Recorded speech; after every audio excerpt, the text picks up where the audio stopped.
자, 1948년 8월 15일 날 남한에서 이제 대한민국 정부가 수립되고, 그 다음에 그 이후에 9월 9일 날 북한에서 이제 조선민주주의인민공화국이 이제 정부가 수립되면서 각각 체제와 이념을 달리하는 두 정부가 이제 들어서게 된 거죠. 그 과정에서 결국은 이제 이 체제 간의 대립, 갈등이라고 하는 게 계속 생겨날 수밖에 없었던 거고, 실제로 이 38도선을 기준으로 해가지고 요 일대에서는 빈번하게 무력 충돌이 일어나고 있었던 거고요. 그리고 이제 남쪽에 지리산 일대에서는 이제 빨치산들의 활동이 계속 이어지고 있었던 상황이었습니다. 자, 이러한 상황 속에서 국제사회는 냉전 체제로 흘러가고 있었던 거죠. 자, 그러다 보니까 소련은 이 동아시아 지역에서 이 공산주의를 확산시키기 위해서 북한을 적극적으로 지원해주고 있었고, 특히 이제 군사적인 지원을 아끼지 않고 있었다. 이런 이제 특징이 있고요. 반면에 이제 미국도 이제 남한에 대해서 지원을 하는데, 미국의 이제 남한의 지원은 이제 경제적인 부분에 이제 좀 집중하고 있었죠. 그래서 이제 이러한 원조라고 하는 것들을 실시하고 있었던 거죠. 이런 차이가 존재하고 있었던 거고요. 이제 이런 과정 속에서 결국은 이제 미국이 이 태평양 방어선을 구축을 하면서 이제 알류산 열도, 그다음 일본, 필리핀 이걸 연결하는 일명 이제 에치슨 라인을 이제 선언을 하게 됩니다. 그런데 이 에치슨 라인 속에서 결국은 이제 이 한반도가 빠지게 되는 거죠.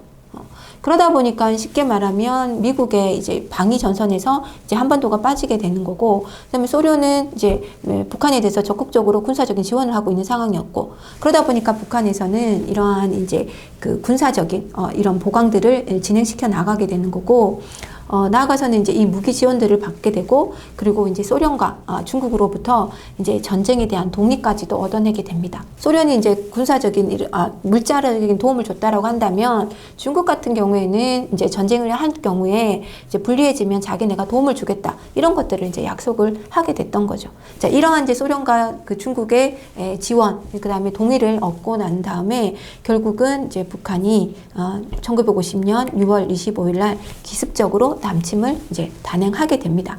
자, 이렇게 해서 이제 그 일요일 날 새벽에 확 이렇게 치고 내려오다 보니까 방비가 되지 못하고 있었던 남한 정부에서는 당연히 제대로 거기에 대한 방어를 하지 못하게 되는 거고요. 북한군의 이제 이 남침이 이루어진 지 3일 만에 이 서울이 함락이 되는 이러한 이제 사태까지 놓이게 되는 거고, 거기서 끝나는 게 아니라 계속 이제 북한군이 이 남침을 계속 하게 되는 거죠. 그래서 결국은 이 낙동강선, 겨우 낙동강 그 이남만 이제 남게 되는 이러한 이제 그 위기 상황에 놓이게 되게 됩니다. 자, 그러다 보니까 이제 유엔에서 안보 비상위원회가 열리게 되는 거고, 이때 이제 결국 이제 한반도 문제에 유엔이 개입을 해야 된다. 나아가서는 이제 참전이라고 하는 부분들이 이제 결정을 하게 됩니다. 자, 그래서 이제 미국을 중심으로 한 16개 국가가 이제 그 유엔군을 만들어서 구성을 해서 이제 이 한국전에 참전을 하게 되는 거죠. 그래서 이제 그 9월 18일 날 이제 인천 상륙 작전이 이루어지게 되는 거고, 그 인천 상륙 작전을 이제 기하로 해서 시작으로 해서 이제 반격을 시도해 나가게 됩니다. 자, 그래서 이제 9월 28일 날 이제 서울을 다시 이제 수복을 하게 되는 거고요. 이 여세를 몰아서 이제 국군과 이제 연합군이 북쪽으로 진격을 해 나가게 됩니다. 그래서 10월 1일 날 이제 이 38도선을 넘어서 이제 우리 국군이 이제 북쪽으로 진격을 하게 되는데요. 그래서 이제 우리가 10월 1일 날 대한민국 국군에서는 국군의 날로 삼고 있는 거죠. 그래서 그게 바로 이제 우리나라 국군이 이 38도선을 넘어서 북한 땅으로 들어간 날, 이제 이 날이 이제 10월 1일이기 때문에 그렇습니다.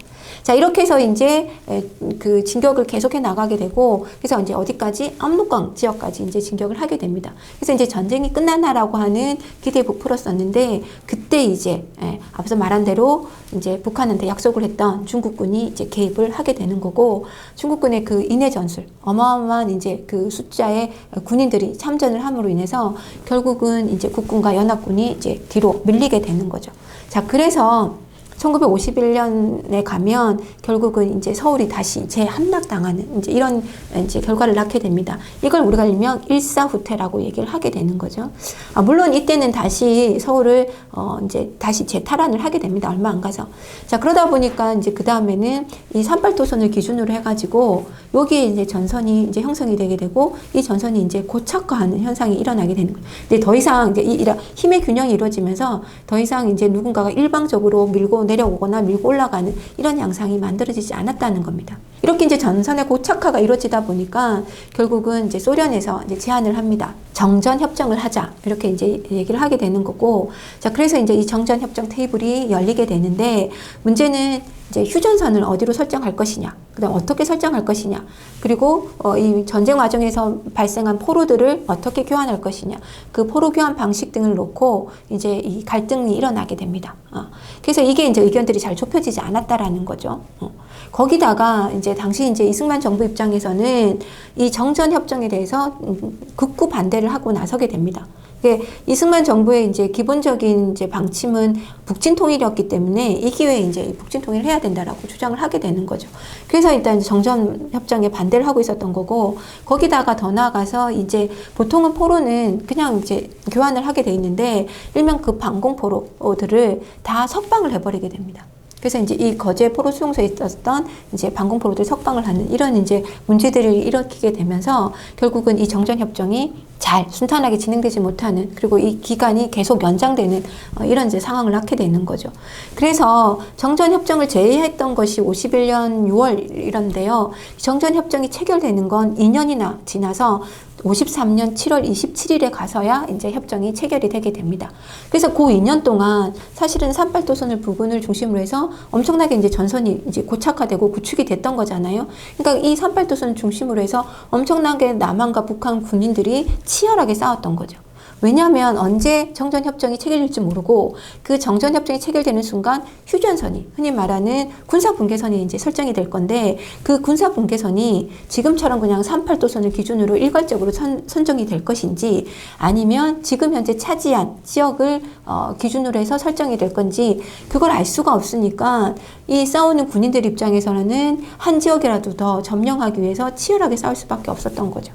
그래서 영화 고지전과 같이 흔히 이제 우리가 얘기하는 것처럼 하루는 남한이 점령하고 하루는 북한군이 점령한 이런 상황이 발생하거나, 그 과정에서 뭐 산이 다 사라져 버렸다거나 이런 이제 양상을 넣게 돼 있는 거고요. 그 과정에서 그 흔히 말하는 그 정전협정을 체결하는 그 2년 동안 엄청난 많은 이제 희생자를 낳게 되는 거죠. 자, 어쨌든 어렵사리 53년 7월 27일 날 이제 정전협정을 체결하게 됩니다. 이 정전협정을 체결할 때 앞서 얘기한 대로 이승만 정부는 이 협정을 반대를 했기 때문에 우리는 빠지게 되는 거고요. 그래서 미국, 그 다음에 중국, 북한, 이 이제 세 나라 대표들이 이 협정에 이제 조인을 하게 되는 거죠. 자, 그래서 이제 이 전정 협정 체결 결과 이제 군사 분계선이 그어지게 되는 거고, 그 다음에 이 군사 분계선을 중심으로 해서 북으로 2km, 남으로 2km 해서 이제 비무장지대가 설정이 되고요.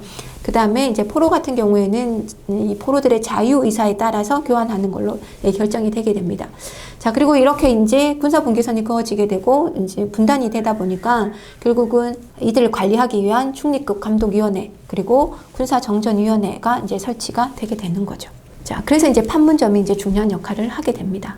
자, 여기 이제 지도를 보시면요, 이제 훨씬 이런 6.25 전쟁의 어떤 진행 과정들을 여러분이 한눈에 이해할 수 있는데, 보시는 것처럼 1950년 6월 달에 이제 북한이 남침을 단행을 해서, 그죠? 쭉 내려와서 낙동강 지역까지, 다 거의 9월 초반에 가면 낙동강 지역만, 그 이남만 남게 된다는 거죠. 그러다 9월 18일 날 유엔군의 참전과 그 다음에 인천 상륙작전을 계기로 다시 이제 국군과 그 유엔군의 이제 반격이 시작이 되게 되는 거고요. 그래서 50년 겨울에 가게 되면 이제 압록강 지역까지 이제 우리가 진출을 하게 되는 거죠.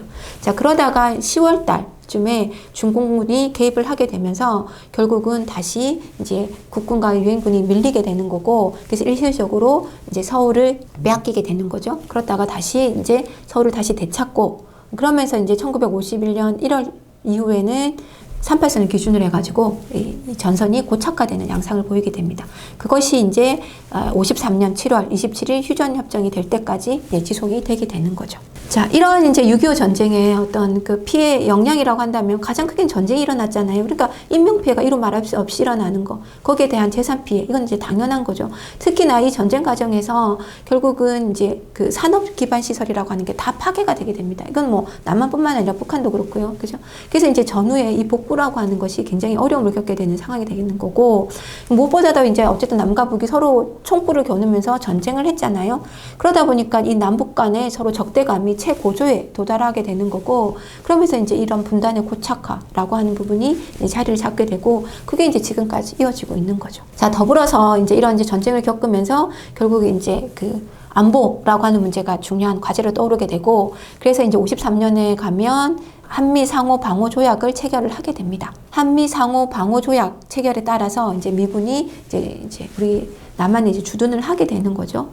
그러면서 이제 미국의 영향력이 우리 이제 남한뿐만 아니라 동아시아에 이제 그 미국의 영향력을 확대하는 그런 이제 계기도 마련을 하게 됩니다. 자, 그리고 북한 같은 경우에는 이제 물론 이제 전쟁이 일어나기 전에 소련이 군사적인 지원을 했지만 실제 이제 전쟁을 하고 있는 과정에서는 중국군이 엄청나게 개입을 하면서 이제 도움을 줬잖아요. 그러다 보니까 이제 전쟁 이후에 가게 되면 그 북한에 대한 소련의 영향력보다는 중국의 영향력이 훨씬 더 커지게 되고요. 중국과 이제 북한의 이 관계가 훨씬 더 긴밀해지는 그런 이제 결과를 낳게 됩니다. 전쟁의 당사자는 아니었지만 일본 같은 경우 이제 패망을 한 다음에 여러 가지 이제 어려움을 겪고 있었는데 이 6.25가 일어나게 되면서 이 6.25라고 하는 전쟁 특수로 인해서 오히려 경제 성장할 수 있는 발판을 이제 차지를 하게 되는 거고, 더 나아가서는 이제 미국을 중심으로 하는 자본주의 진영 입장에서 봤을 때는 결국 북한이나 중국, 소련 이렇게 연결되는 공산주의 진영이 이제 확고해지게 됨으로 인해서 이거를 방어하기 위해서 반공 거점 국가가 필요했던 거고, 그 반공 거점 국가로서 이제 이 일본이 주목하게 된 겁니다.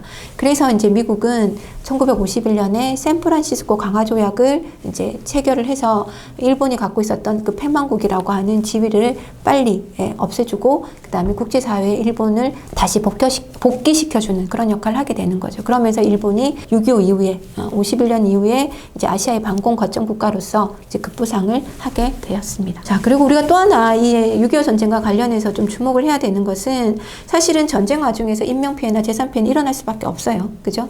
그런데 이 전쟁 와중에 이제 가장 이제 심각한 문제는 뭐냐면 민간인 학살이 일어났다는 거죠. 그러니까 민간인은 무장을 하지 않은 군인이 아닌 사람들이에요. 실제로 이제 대량 학살이 일어났기 때문에 이건 심각한 문제다라고 볼 수 있는 거죠. 자, 그래서 이제 대표적으로 보면 국군에 의해서 일어난 게 이제 거창 양민 학살 사건이고요. 미군에 의해서 일어난 게 이제 노근이 학살 사건입니다. 북한은 이제 점령 지역에 대해서 인민 재판을 열면서 양민들을 학살하는 이런 이제 만행을 저지르게 됩니다. 자, 그리고 이제 그 이승만 정권 차원에서도 이제 이런 학살이 일어나게 되는데요. 대표적으로 이제 전쟁이 발발을 하다 보니까 혹시나 이 남한에 있던 북한과 연계된 사람들 또는 그런 공산주의 사상을 갖고 있는 사람들이 이 북한과 결탁할까봐, 그래서 이제 흔히 앞서 우리가 얘기한 대로 사상 전향자들을 계몽하고 조직하기 위해서 국민보도연맹이라고 한 걸 만들었다고 했잖아요. 그 여순 순천 사건 이후에 이 국민보도연맹이 만들어지게 되는데, 이때 이제 전쟁이 발발하자 이 국민보도연맹에 소속돼 있던 사람들을 다 집단적으로 학살을 해버립니다. 이들이 혹시나 북한과 연계될까봐. 그래서 이런 이제 그 국군이나 미군, 그 다음에 북한군, 그러니까 군인에 의한 양민 학살뿐만 아니라 정부 차원에서의 어떤 이 집단 학살도 이루어지고 있었다라는 거고, 이런 것이 이제 진상조사를 통해서 밝혀지고는 있지만 앞으로도 더 관심을 가지고 진상규명에 대한 노력들을 계속해야 되겠다라고 생각이 됩니다.